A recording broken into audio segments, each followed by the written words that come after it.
सरहद पार हुआ है फैसला, असर यहाँ भी आएगा। अमेरिकी बायोफ्यूल का ये तूफान क्या सोया तेल को चमकाएगा? खाने से ज़्यादा अब गाड़ियों के काम आएगा। ये नया दौर है साहब, अब तेल ही बाजार चलाएगा।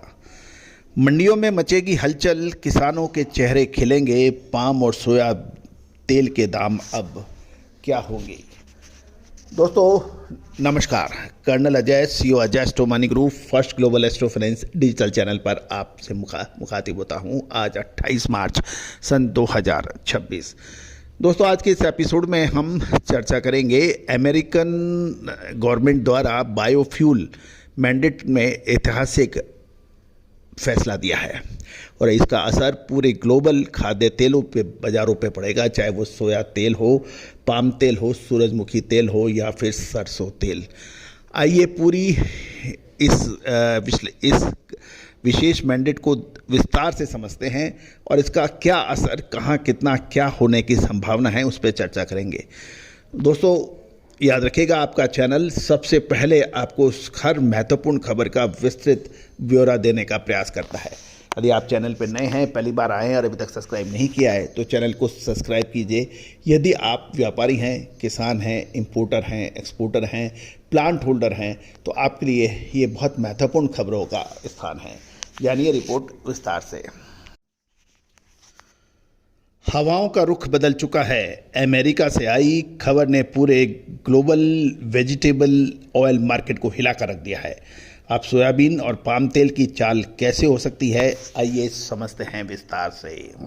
दोस्तों खबर के निकल के आई है कि अमेरिकन सरकार द्वारा वर्ष 2026 और 27 के लिए रिकॉर्ड उच्च biofuel blending mandate renewable fuel standard RFS की घोषणा वैश्विक खाद्य तेल बाजार में एक बहुत बड़ी हलचल पैदा कर दी है।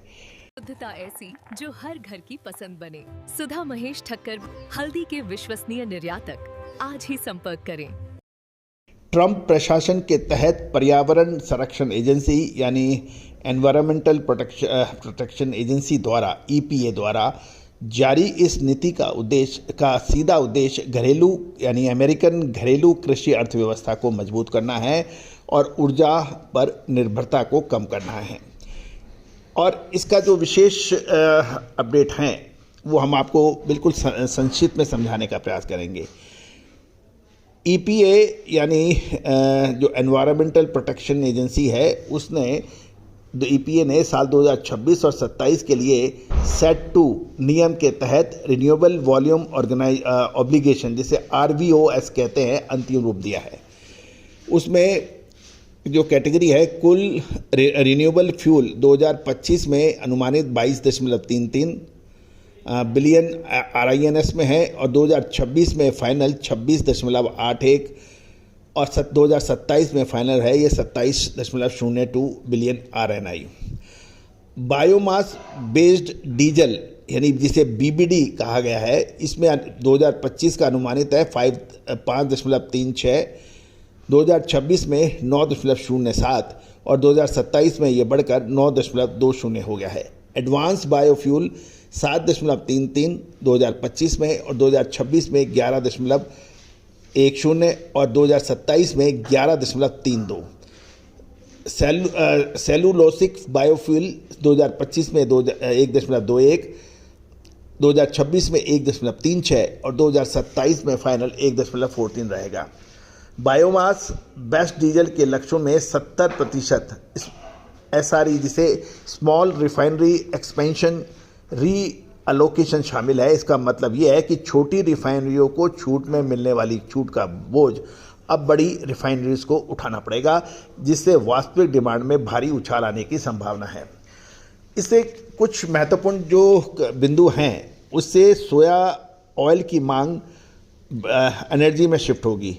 इस नीति से सोया ऑयल की मांग का स्वरूप बदल रहा है। अब ये केवल खाद्य उत्पादक यानी फूड ड्रिवन न रह के एक प्रमुख ऊर्जा स्रोत यानी एनर्जी ड्रिवन बन गया है।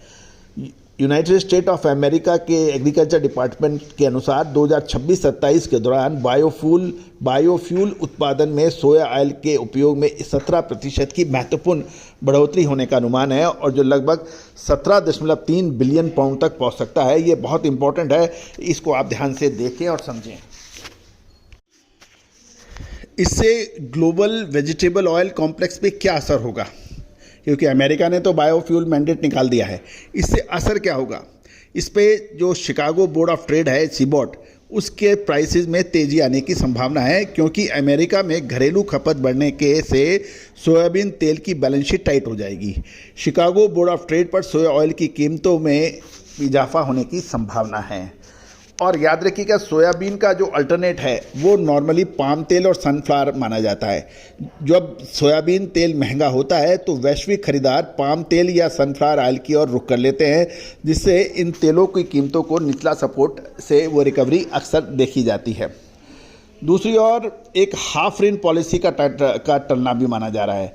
इस सबसे महत्वपूर्ण अपडेट यह है कि इम्पोर्टेड फीड स्टॉक जैसे चीन से आने वाला यूज्ड कुकिंग ऑयल या ब्राज़ील का सोया तेल पर लगने वाली पेनल्टी, जिसे आधा हाफ रेन वैल्यू देने का प्रस्ताव था, उसे 2028 तक टाल दिया गया है। यानी चीन से जो यूज कुकिंग ऑयल आयात आता था या ब्राज़ील से सोया तेल पे आने पे जो पेनल्टी है उसको 2028 तक टाल दिया गया है। शॉर्ट टर्म में इससे विदेशी फीड स्टॉक अभी भी अमेरिकी बाजार में प्रतिस्पर्धा करते रहेंगे। लॉन्ग टर्म में 2028 के बाद यह नियम केवल घरेलू अमेरिकी सोया तेल के लिए गोल्डन पीरियड ला सकता है, लेकिन ये 2028 में होगा।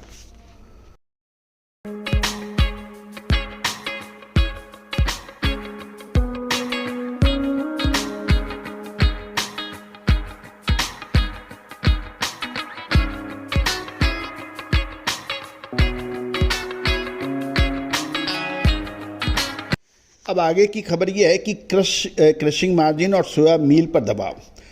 जब अमेरिकी क्रशिंग प्लांट अब रिकॉर्ड स्तर पर सोयाबीन की क्रशिंग या पेराई करेंगे, इससे तेल की सप्लाई तो बढ़ जाएगी, लेकिन साथ साथ सोया मील यानी डीओसी का उत्पादन भी बहुत ज़्यादा होगा। इससे मील की मांग उतनी तेज़ी से नहीं बढ़ रही है, इसलिए सोया मील की कीमतों में गिरावट की संभावना बन सकती है, जिससे महंगे तेल यानी जब तेल महंगा बिकेगा तो उससे इसकी भरपाई हो सकती है या बैलेंस होगा। अब इसमें कुछ कंटीजेंसी की भी बात कर लेते हैं कि उसमें अमेरिकी सरकार ने यह मैंडेट तो निकाल दिया है, क्या वो एप्लीकेबल हो पाएगा या नहीं, उसके ऊपर भी हम चर्चा कर लेते हैं कि जो कंटीजेंसी है यानी कानूनी अड़चनें क्या आ सकती है। तेल रिफाइनरी समूह इस आदेश को अमेरिकी अदालत में चुनौती दे सकते हैं, क्योंकि इससे उनकी कंप्लाइंस कॉस्ट लगभग दुगनी हो सकती है, क्योंकि छोटी रिफाइनरी का जो कंपनसेशन बड़ी रिफाइनरी को देना होगा। अतः ये एक न्याय संगत बात बड़ी रिफाइनरियों के लिए नहीं है और वो अमेरिकी अदालत में इसको चुनौती दे सकती है। महंगाई यानी रिफाइनरियों का तर्क ये है कि ऊंचे ब्लेंडेड मैंडेट से पंप पर ईंधन की कीमतें बढ़ सकती हैं। तो दोस्तों ये देखना ये है कि होगा कि नहीं होगा, लेकिन ये संभावना जरूर दिखती है। दोस्तों अब ये चेक कर लेते हैं कि ये इनके नियम का तत्काल प्रभाव से या कब तक क्या रहेगा, इस पर भी चर्चा कर लेते हैं। अमेरिकी पर्यावरण संरक्षण एजेंसी यानी एनवायरमेंटल प्रोटेक्शन एजेंसी द्वारा ये आधिकारिक तौर पे 27 मार्च सन 2026 से ये फाइनल कर दी गई है और इसका प्रभाव 3 चरणों में हम समझेंगे। नंबर 1, ये नियम वर्ष 2026 के अनुपालन यानी कंप्लायंस के लिए तुरंत लागू माना जाएगा। अमेरिकी रिफाइनरी और ईंधन आयातकों को अब पूरे 2026 कैलेंडर वर्ष के लिए इस नए उच्च लक्ष्यों को 26.81 बिलियन RINs को पूरा करना होगा।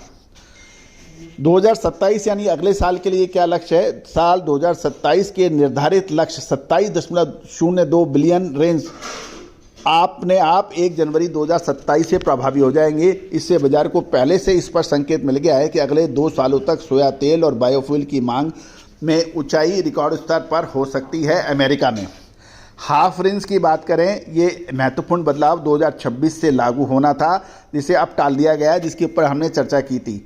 अब ये 2028 तक प्रभावी रहेगा, जिससे आयातित फीड स्टॉक जैसे विदेशी सोया तेल या प्रयुक्त खाना पकाने का तेल को मिलने वाले क्रेडिट को आधा करने का प्रस्ताव 2028 से प्रभावी होगा। इसका क्या मतलब है? इसका मतलब यह है कि साल 2026-27 के दौरान अंतर्राष्ट्रीय बाजार जैसे भारत या ब्राज़ील से आने वाले तेल को अमेरिका बाजार में अभी पूर्ण अनुपालन मूल्य मिलता रहेगा। अब समझ लेते हैं कि इसका लक्ष्य और मुख्य सीमा की क्या बात है। RFS सेट 2 फाइनल नियम 27 मार्च 2026 से लागू माना जाएगा। हस्ताक्षर यानी सिग्नेचर हो गया है। 2026 का वॉल्यूम लक्ष्य जो पूरे 2026 वर्ष के लिए लागू होगा। 2027 का वॉल्यूम लक्ष्य 1 जनवरी 2027 से लागू होगा और विदेशी तेल पर पेनल्टी 2028 में प्रस्तावित हैं। दोस्तों, उम्मीद है कि ये सारी जानकारियाँ आपके लिए बहुत व्यापारवर्धक लाभवर्धक रहेंगी। दोस्तों, इसका असर भारतीय वेजिटेबल ऑयल यानी खाद्य तेलों पर क्या पड़ने की संभावना है, उस पर भी हम चर्चा कर देते हैं। दोस्तों, US बायोफ्यूल मैंडेट भारतीय खाद्य तेलों के लिए प्राइस शॉक की जैसे काम कर सकता है, क्योंकि अंतर्राष्ट्रीय बाजारों में जैसे सोया तेल के भाव बढ़ने से इसका असर अल्टरनेट तेल जैसे पाम तेल, सूरजमुखी तेल और भारत मसाले, खुशबू और प्योर झाग टेस्ट से भर दे हर जुबां पे स्वाद। एवरीडे मसाले, देश का स्वाद।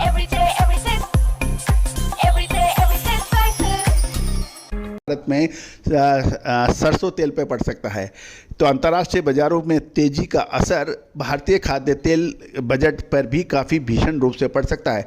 गौरतलब है कि भारत अपने खाद्य तेलों की आवश्यकता पूरी करने हेतु लगभग आधे से अधिक यानी लगभग 3/4 भाग भारत विदेशों से आयात करता है, चाहे उसमें पाम तेल हो, सूरजमुखी तेल हो या फिर सोया तेल हो।